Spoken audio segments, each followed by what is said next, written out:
कल्पना करो, एक ऐसा समय जब इस ब्रह्मांड में कुछ भी नहीं था। न पृथ्वी थी, न सूर्य, न चंद्रमा, न तारे। हर तरफ बस एक गहरा अंधेरा और अनंत शून्य था। न समय था, न दिशा। सब कुछ शांत और निश्चल था। लेकिन उस अनंत शून्य के बीच एक अद्भुत शक्ति मौजूद थी। एक ऐसी शक्ति जो सब कुछ रचने की क्षमता रखती थी। इस दिव्य शक्ति को कहा गया परम ब्रह्म। इसी परम ब्रह्म की इच्छा से सृष्टि की शुरुआत हुई। धीरे धीरे ब्रह्मांड में प्रकाश फैलने लगा और एक दिव्य कमल के फूल से जन्म हुआ सृष्टि के रचयिता का। उनका नाम था ब्रह्मा। ब्रह्मा को इस ब्रह्मांड का रचयिता माना जाता है। उन्होंने इस विशाल सृष्टि को रूप दिया। उन्होंने देवताओं को जन्म दिया, ऋषियों को जन्म दिया और पृथ्वी पर जीवन की स्थापना की। समय के साथ मानव सभ्यता का विकास होने लगा। ऋषि और मुनि ज्ञान की खोज में तपस्या करने लगे। इसी ज्ञान का सबसे बड़ा स्रोत थे वेद। वेदों में ब्रह्मांड, धर्म, जीवन और सत्य के गहरे रहस्य लिखे हुए थे। लेकिन वेदों का ज्ञान बहुत गहरा और कठिन था। आम मनुष्य के लिए इसे समझना आसान नहीं था।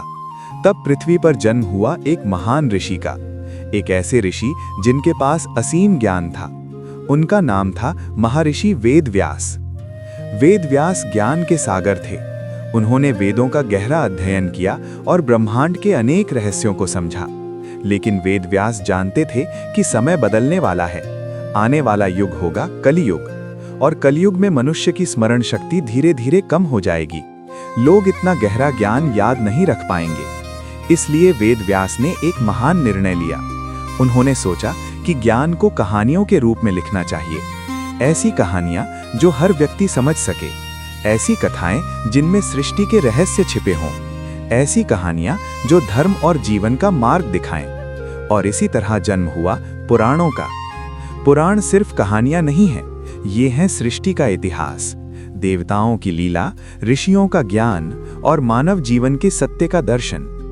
पुराणों में ब्रह्मांड की रचना, देवताओं की कथाएं, युगों का वर्णन और महान राजाओं का इतिहास लिखा गया। महर्षि वेदव्यास ने कुल 18 महापुराणों की रचना की। इन कथाओं को ऋषि अपने शिष्यों को सुनाते थे और शिष्य इसे याद रखकर आगे लोगों तक पहुंचाते थे। इस तरह पुराणों का ज्ञान पीढ़ी दर पीढ़ी फैलता गया। हजारों सालों तक ये कथाएं भारत की धरती पर सुनाई जाती रहीं। मंदिरों में, आश्रमों में और ऋषियों की सभाओं में। हजारों साल बीत गए, सभ्यता बदल गई, युग बदल गए, लेकिन पुराण आज भी जीवित हैं। ग्रंथों में, कथाओं में और लोगों की आस्था में। पुराणों में सिर्फ कहानियां नहीं, बल्कि जीवन का ज्ञान छुपा है। और शायद इसीलिए आज भी जब कोई गुरु अपने शिष्य को पुराणों की कथा सुनाता है, तो वो सिर्फ एक कहानी नहीं सुना रहा होता। वो हजारों साल पुरानी एक परंपरा को आगे बढ़ा रहा होता है। एक ऐसी परंपरा जो मानवता को ज्ञान और प्रकाश की ओर ले जाती है।